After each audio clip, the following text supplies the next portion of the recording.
Hello again, viewers, and welcome back to The Legend of Zelda Oracle of Ages. I'm your guide through the Vernic, Illy Weaver. When we last left off on our journey, we traveled through the Spirit's Grave and defeated its boss, Pumpkinhead, to obtain the Eternal Spirit, ran into Maple, the Great Syrup's apprentice, and received the first item on a very long side quest.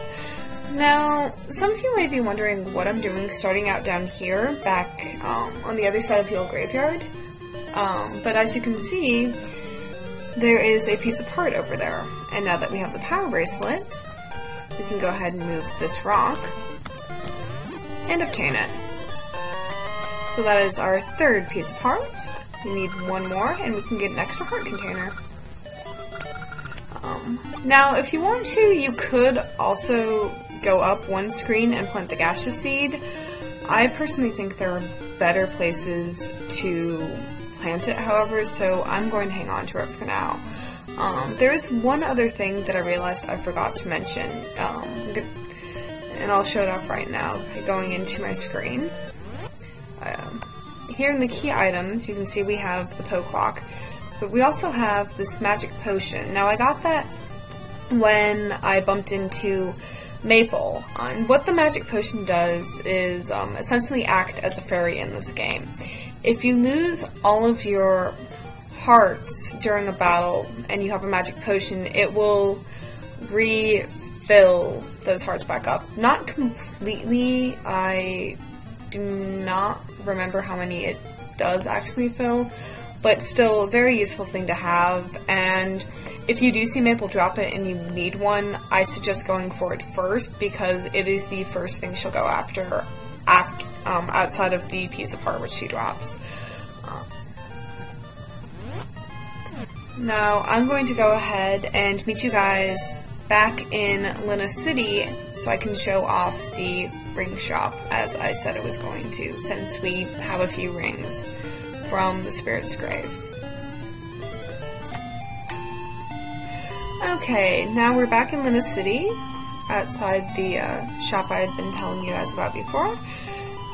Did manage to pick up a few more rupees on the way, just if anyone was wondering about the inconsistency there. But let's go ahead and head on inside. Hello there. Do come in. I am Vasu the jeweler. Is this your first time? Let me explain jewelry.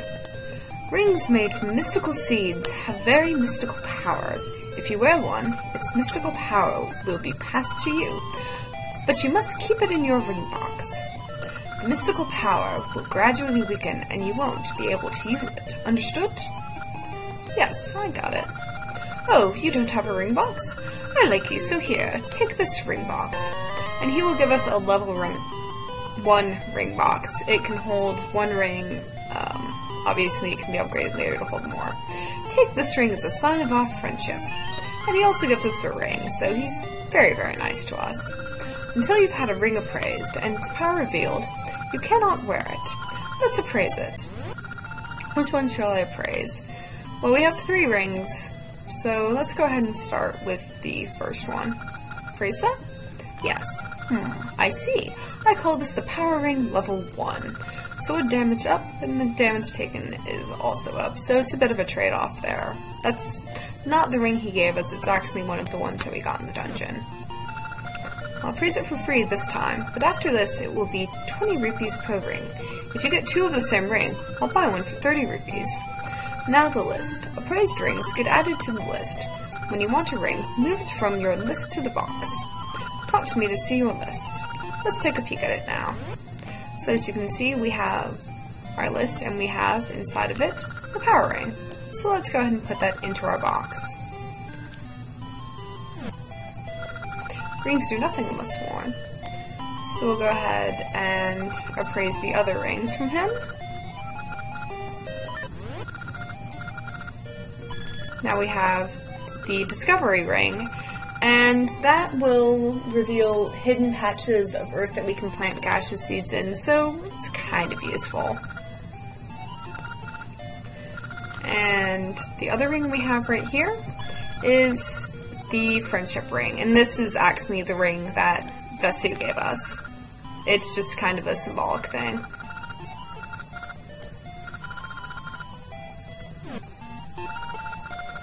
Now, over here you'll see two snakes.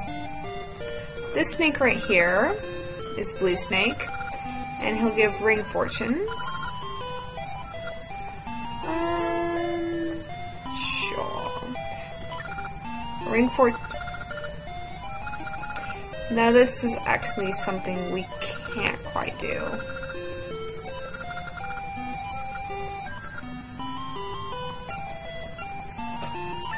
So, as you can see, he'll come back and tell us that he got stuck.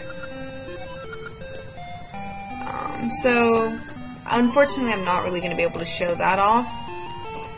Red Snake here, however, is pretty useful. If you talk to him, he'll give you information about rings. So that's useful. I believe Red Snake is also the one you want to talk to later on for something else, but we'll get into that later. So now that we've got our rings, we can go ahead and head on to the Western Woods. But where is the Western Woods, you might be asking? Well, if we come down over here, there is a rock blocking our path. We'll click the power ring. I had to switch over to the Ember Seeds to get out of the old graveyard. We can now lift this rock and head on forward. We can head up there, but it just leads to a dead end right now, so we'll deal with it later. So we head on in, and this is the Western Woods.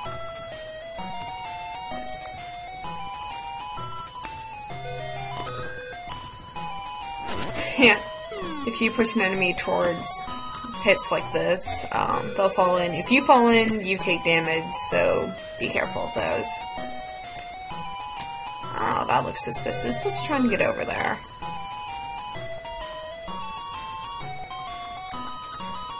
But unfortunately, these little fairies here call it their playground and want us to play hide and seek with them. So we can't go on unless we find the three of them. And they will show you where they're hiding, which you'd think would make it pretty easy, but actually they have mixed up the forests. So what you want to do is head to the right, then head down, and here's the first fairy. So we cut them. Bushes here. And we find the first one. I'm actually using a guide for this, I'll be honest, because I have a hard time with this otherwise. So we go up, and then left. We're kind of back to the start. Head left twice.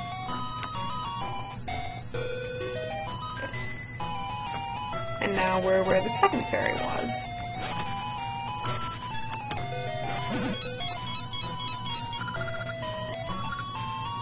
Last one's the hardest. Yes, and indeed is the hardest one to find. But still, it's not too bad if you know what you're doing. So head right, up, down, and up. And we're now where the last fairy was.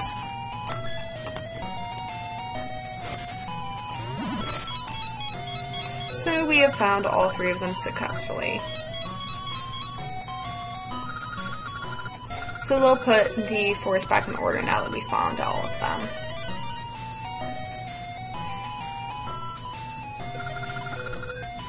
Play again sometime. Well, maybe. So head on over, right here.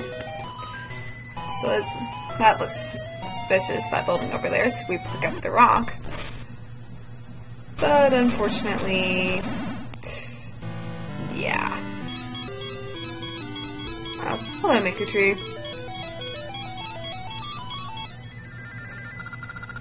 Weaver, are you alright? Now you can't get inside. The rock you blasted was a support stone that held up the cave. Oh, well, oops. Too bad Nehru can't give us some advice. Maybe there's something in Nehru's house that can help. Why don't you go look? So that is a hint of where we need to go next. So I will meet you guys back outside on the other side of Luna City, and so I can show you how to make the rest of the way to Nehru's house and advance the story from there. Now we're back here outside of Luna City on the other side, near Nehru's house. As you can see, the sign tells us to go up there.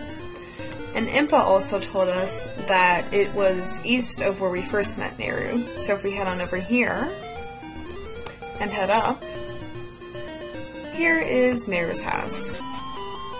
Oh, hello there, Impa. Could there be a hidden room somewhere? I felt drafts from above. Above. Well, there are stairs here, but we can't get there.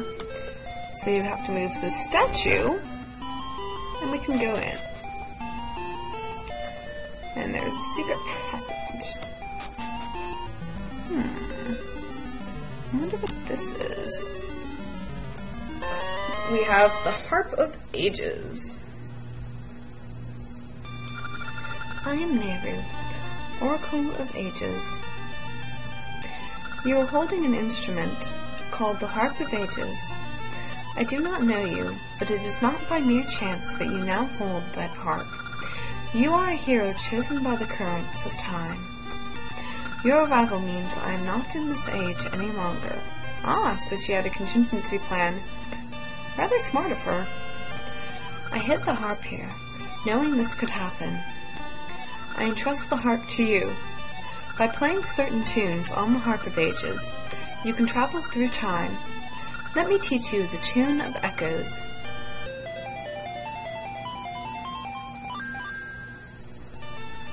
If you play that tune, you will unlock the powers of the time portals found across this land.